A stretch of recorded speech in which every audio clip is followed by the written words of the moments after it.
আমি তাদেরকে বলেছি তোমরাও দোয়া করো। আমি জীবনে কাউকে পরোয়া করে কখনো কথা বলি নাই। একজন পাঠিয়েছেন তার কথাই বলবো, ঠিক কিনা? বাংলাদেশে যারাই ক্ষমতায় আসে তাদেরকে কালেমা বিক্রি করতে হয়। কি বিক্রি করা লাগে? কালেমা। আর ক্ষমতায় এসে কালেমার লোকদেরকে পিটায়, ঠিক কিনা? যারা কালেমার বিরুদ্ধে অবস্থান করে আমাদের সাথে তাদের কোনো সম্পর্ক। কোরআন আছে যেখানে আমরা আছি, ইসলাম আছে যেখানে আমরা আছি, কোন হারাম নেতাকে আমরা মানি না। হারাম নেতা বুঝেন? যারা কোরআন মানে না এরা কি নেতা? যে দলে কোরআন নাই এটা কি দল? হারাম দল। এরকম দল আমরা মানি। কোরআন ছাড়া অন্য কোন নেতা মানি। আমাকে হাফিজ বললো যে খুব বেশি না, অল্প রাস্তা, কিন্তু এখন ভিতরে আস্তে আস্তে যেখানে রাস্তায় শেষ হয় না। আর ধুলবালি তো ফ্রি আছেই, গরমকালে একটু পাউডার দরকার, সেই জন্য এই রাস্তাতে যত পাউডার আছে আপনারা সব মুখে করে নিয়ে যাবেন ইনশাআল্লাহ। বাকি গরমের সিজন আর পাউডার লাগবে না, যা এই দিক দিয়ে ঢুকলে যা পাউডার পাওয়া যায়। এটা হয়েছে আমাদের দেশের অপদার্থ দায়িত্বশীলদের কারণে আমরা ভোগান্তিতে আছি, ঠিক কিনা? দেশে যা সম্পদ আল্লাহ দিয়েছেন এগুলো যদি সঠিকভাবে বন্টন হতো, 6 কোটি তো দূরের কথা, 6 জন লোক কখনো না খেয়ে থাকতো না। যারা এখন রহমত বয়ে আনবে তাদের উপরে বিপদ আছে না নাই? আল্লাহর কোরআন বহন করে আলেমেরা, সেই আলেমেরা জেলখানায় আছে না নাই? কোন আলেমকে জেলখানায় পুরা হয়েছে 40টি বছর? বাংলাদেশের এমন কোন অলিগলি নাই যেখানে তিনি কোরআনের দাওয়াত পৌঁছায় নাই। যার হাতে হাত রেখে হাজার হাজার হিন্দু বৌদ্ধ কালেমা পড়ে মুসলমান হয়েছে, যার কপালে চুমু খায় কাবা শরীফের ইমাম, 17 বছরে যিনি কাবা ঘরের ওই যে জায়নামাজকে রমজানের চোখের পানি দিয়ে ভিজিয়ে রেখেছেন, আজকে এই জাতির কাছে তিনি উপহার পেয়েছেন জেলখানার অন্ধ প্রকোষ্ঠ। যারা সাইদি সাহেবকে জেলখানায় ঢুকিয়েছ তাদের উপর আল্লাহর গজব নাজিল হবে।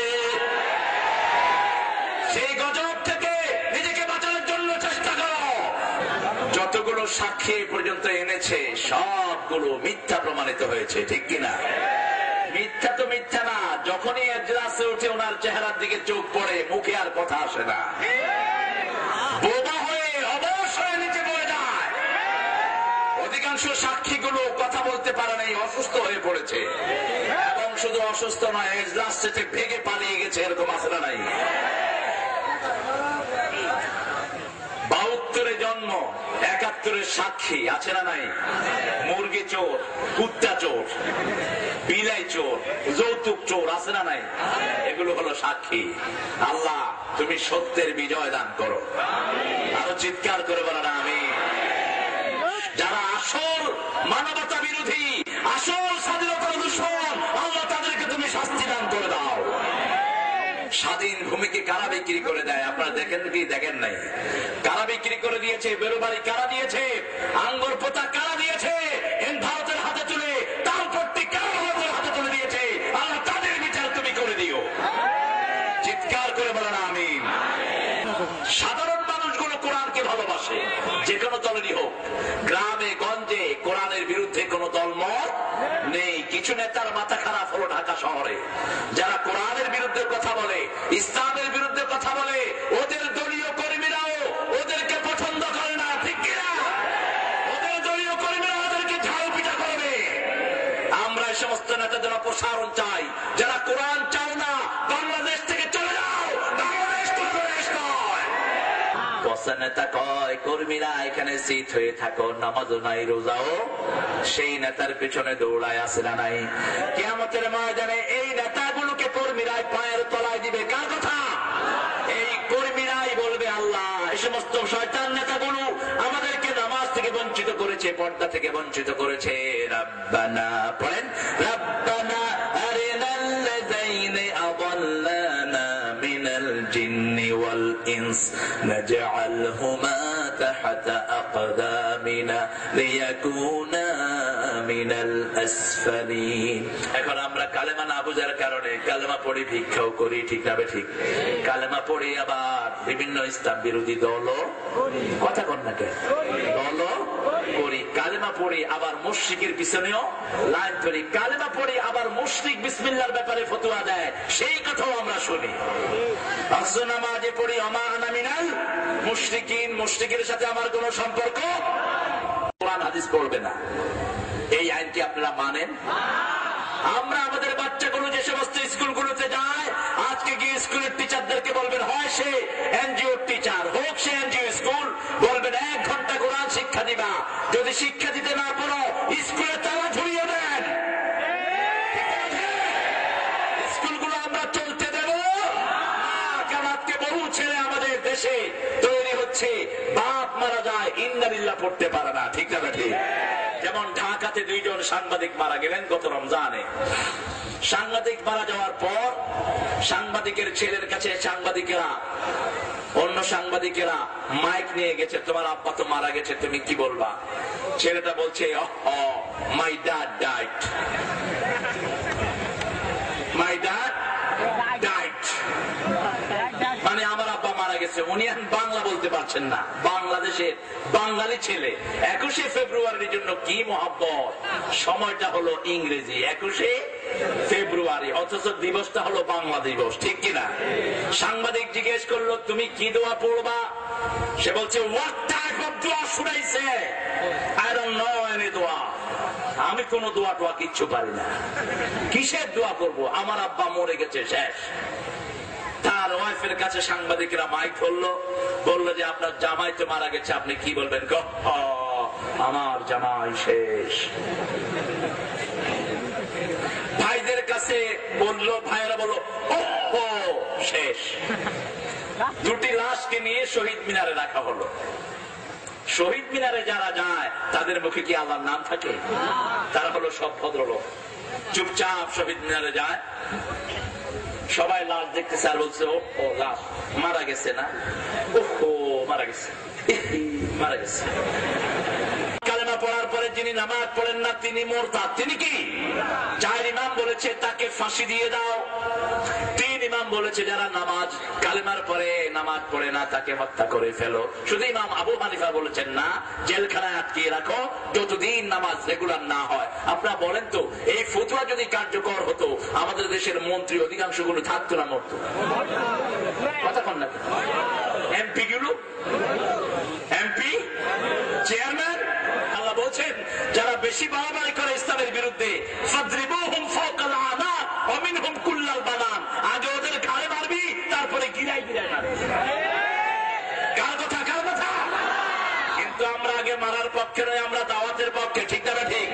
এজন্য আমাদের প্রিয় আল্লামাকে জেলখানায় ঢুকানো হলো। পৃথিবীতে যার দাওয়াতে এত লক্ষ লোক পৃথিবীর কোন মানুষের দাওয়াতে আসে না যতটা আসে একমাত্র আল্লামা সাঈদীর দাওয়াতে। পৃথিবীর কারো সমাবেশ এত বড় হয় না যত বড় নেতাই হোক, ঠিক কিনা?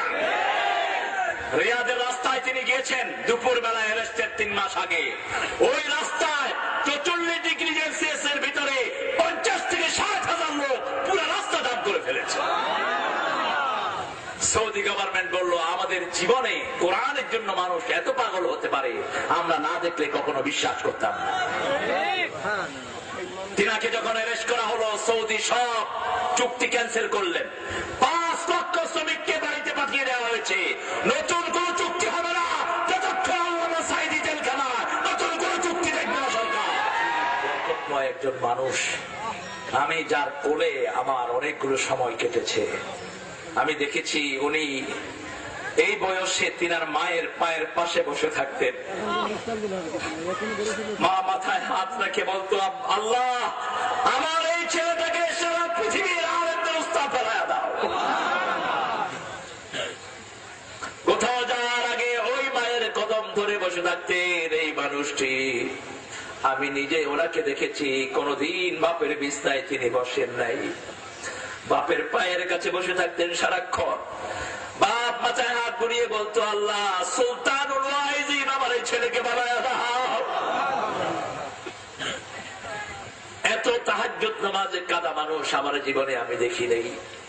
আমি জীবনে বহু ওয়াজ ওনার সাথে আমি করেছি, আমার জীবনের প্রথম ওয়াজ আজকে আমি বলছি। আমার খোলা মানুষ, এখানে আমার কোরআনের মানুষ, আলহামদুলিল্লাহ বলে। আমার প্রোগ্রামটা পাওয়ার পরে কষ্ট করেছে, প্রায় 100 ছেলে আমাকে বলেছে, হুজুর আপনি ইসলামের কথা বলবেন, আপনার কিছু হতে হলে আগে আমরা 100 ছেলে শহীদ হবো, তারপরে হতে হবে। আমি তাদেরকে বলেছি তোমরাও দোয়া করো। আমি জীবনে কাউকে পরোয়া করে কখনো কথা বলি নেই। একজন পাঠিয়েছেন তার কথাই বলবো, ঠিক কিনা? 7 দিন আমরা 2 জন বেরিয়েছি ভোলাতে। আমি তখন আমার মাহফিলের শুরু 1998। আমি মাহফিলের জগতে খুবই নবীন মানুষ। আমাকে এই মাহফিলের অঙ্গনে আনার জন্য সবচেয়ে বেশি কেঁদেছেন এই মানুষটি। ইংল্যান্ডে আমি জুমার নামাজ পড়াতাম, তিনি আমার মসজিদে গিয়ে আমার হাত ধরে কাঁদছেন আর বলছেন, বাবা এখানে অনেক খ্রিস্টান তোমার দাওয়াতে মুসলমান হচ্ছে, আমি খুশি, কিন্তু আমার দেশে লক্ষ লক্ষ মুসলমান খ্রিস্টান হয়ে যাচ্ছে, তাদেরকে কোরআনের দিকে আনতে হবে। আমি বললাম, চাচা কি করা দরকার? তিনি বললেন, তাফসীরের এই মাহফিলটা তুমি ছেড়ে দিতে পারবে না, তুমি কোরআন তাফসীরে জয়েন করো।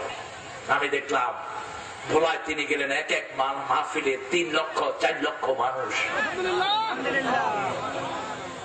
তিনি প্রথম দিন আমি তিনার আগে কথা বললাম আধা ঘন্টা, 35 মিনিট, 1 ঘন্টা এরকম করে কথা বলা শুরু করলাম। তিনি বললেন, বাবা আরো বেশি বলো। তিনি আলোচনা শুনে আমাকে ঘরে নিয়ে কাঁদছেন। তিনি আমার হাত ধরে বলছেন, আমি 40 বছরে সাইদি হয়েছি, আর তুমি নেমেই সাইদি হয়েছ। তুমি আমাকে কথা দাও, তুমি এই ওয়াজের মাহফিল, কোরআনের মাহফিল তুমি ছেড়ে দিবে না। মাহফিল গুলো অনেক কষ্টের, আমি পার্সোনালি ফিল করি। তিনি যেখানে মাহফিল করতে যেতেন আমি দেখতাম রাতের বেলায় মাহফিল করতেন, আর রাতের অধিকাংশ সময় তাহাজ্জুদে কেঁদে কেঁদে কাঁদাতেন আল্লামা সাইদি। আরেকজন মানুষকে অ্যারেস্ট করা হলো, বয়স হলো 90-এর উপরে। এই পৃথিবীর সর্বশ্রেষ্ঠ জ্ঞানীদের তিনি একজন। 42টা দেশে মুসলমানদের একটা কনফারেন্স হচ্ছে ইংল্যান্ডে, এরিনা ডকল্যান্ড সেন্টারে, 2004 সাল। আমার মতো গুনাহগারকেও সেখানে দাওয়াত করা হলো।